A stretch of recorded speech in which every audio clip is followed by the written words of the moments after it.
Hundreds of miners work inside an active volcano, here in Indonesia, battling toxic fumes all day long. They're mining sulfur, which locals call devil's gold. Working conditions here are so dangerous, many miners don't live past 50 years old. Nama saya Mister, saya sebagai penambang belirang di kawah Ijen. Miners like Mistar carry up to 200 pounds of sulfur on their backs, up and down these steep cliffs. And Mistar's been doing it for 30 years. Bawa belirang, mikul itu sudah biasa, di pundaknya ngapal itu. The sulfur is used in everything from matches and rubber to cosmetic products. It's even what makes our sugar white. Nah, ini belirang yang bagus, tidak ada pasirnya. Ini yang namanya natural. But most of the world's sulfur comes from oil and gas refining, making volcanic mines like this relatively obsolete. Yet these miners are still working, earning about $12 to $17 a day. Because in this remote part of Indonesia, it's one of the better paying jobs. Walaupun ini keadaan bahaya, yaitu dah tadi, berani mati, takut lapar. So why is this form of sulfur mining still happening? And what makes this such a risky business?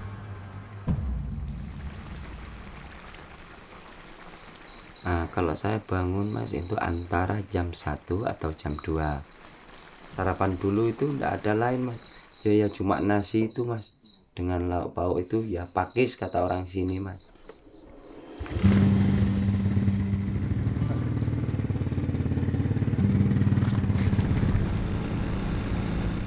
Jam segitu keadaan sekarang itu rawan hujan, rawan longsor di kawahnya. This is as far as Mistar can go on his bike. There are no roads to the crater, so he has to walk the rest of the way. It's a 2-mile hike up to the ridge of Ijen volcano.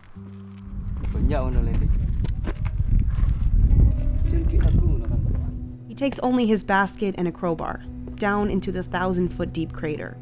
Kita mohon bisa didampingi lah, dikasihani lah dengan yang jaga di sini. Here, he faces the volcano's extreme environment. The air can reach over 100 degrees Fahrenheit. And he works near one of the world's most toxic volcano lakes. Tapi itu asamnya seperti asam baterai, itu memang berbahaya. Nanti kalau kena sama misalnya mulut sama gigi, dia rontok. Ya kan berbahaya.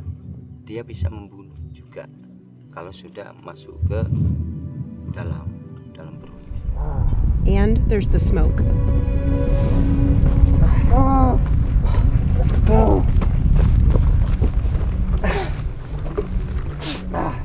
Bau asap belerang itu sangat menyengat. Bau asam lagi kadang-kadang bau seperti gorengan telur. Tapi kalau masuk dalam hidung atau mulut itu sesak. Ini mas, batuk ini mas.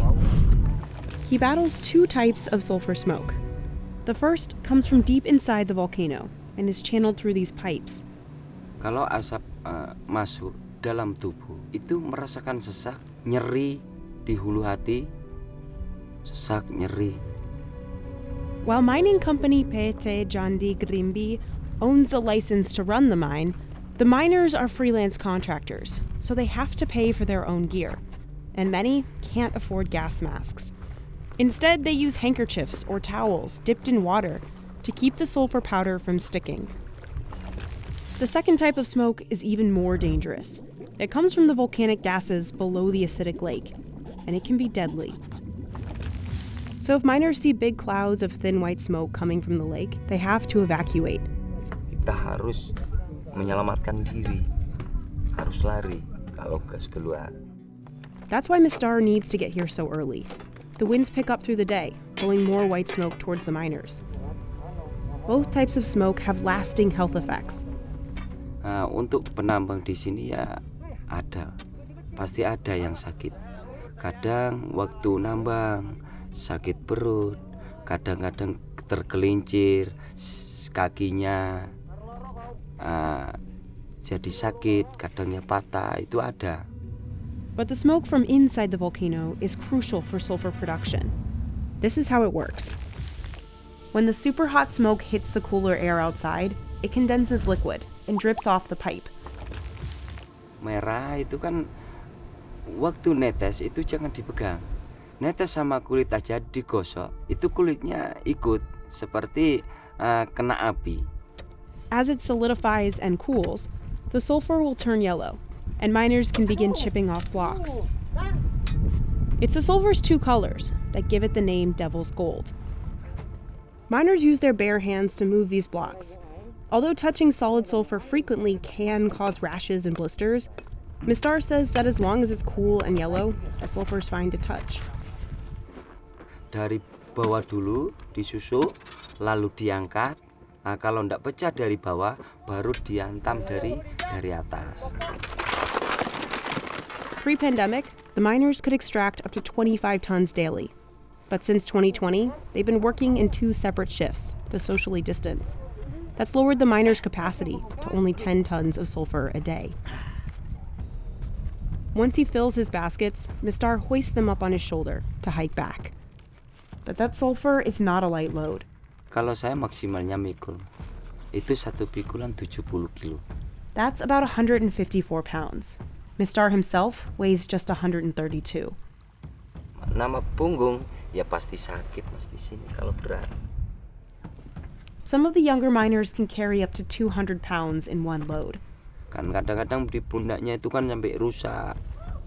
Ngapal itu rusak. Itu kadang ada tumbuh-tumbuhan yang seperti jerawat itu. Itu penyakitnya kalau orang mikul. They have to haul it up the steep walls of the crater. Langsung naik pelan-pelan. Soalnya kalau nanti kerasa kerusuh malah bahaya ke diri sendiri. Jatuh. Peleset jatuh. Some do the treacherous hike in flip-flops. Kalau saya masih kerja merasa capek dari bawah, itu di batin saya itu mengucapkan mudah-mudahan cepat sampai di atas, selamat sampai.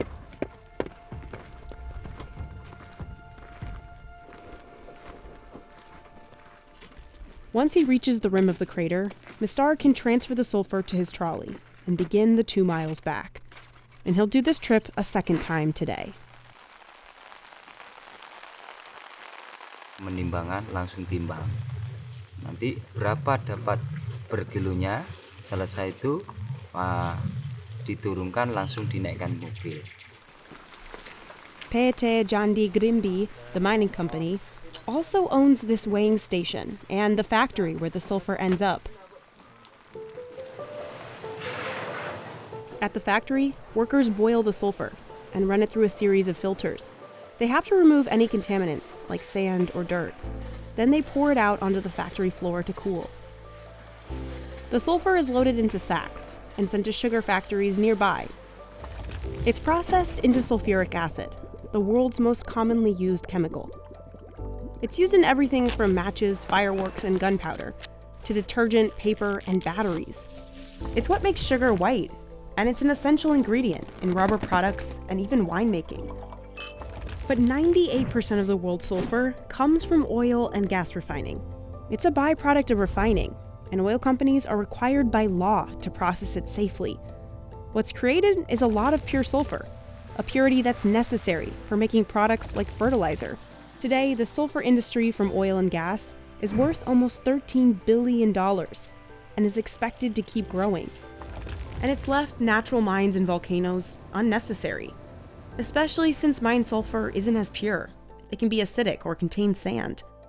Yet Ijen is one of the only places left in the world where people still mine sulfur this way. So why do they do it, despite the danger? For the mining company, it's easier and cheaper to get sulfur from Ijen. For the sulfur miners, the pay is a lot more than other jobs on the island, such as farming. Misalnya kerja di bangunan, untuk gajian nunggu 1 minggu. Nanti kerja di perkebunan masih nunggu 2 minggu.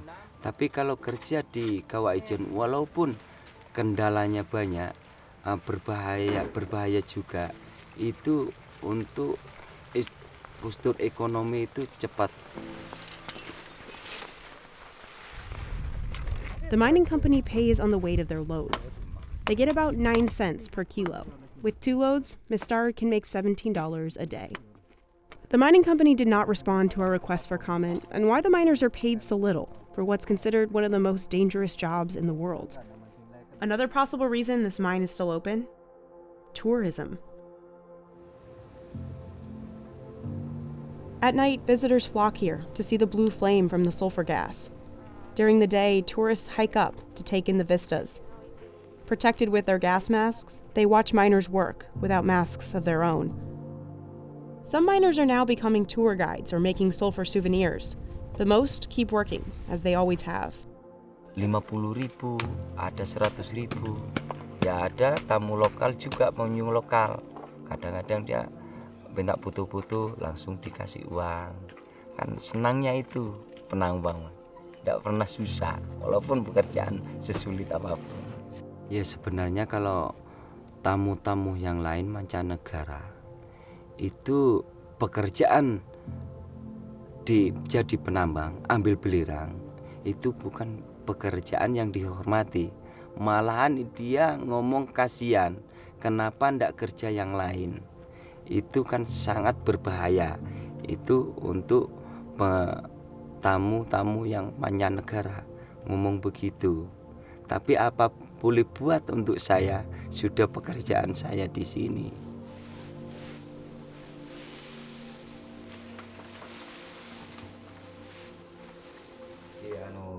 At the end of the day, Mistar returns home to eat dinner with his family and rest. Ijen looms over them, a symbol of how Mistar provides for his family's lives, while it slowly takes his, a heavy weight to carry on his shoulders.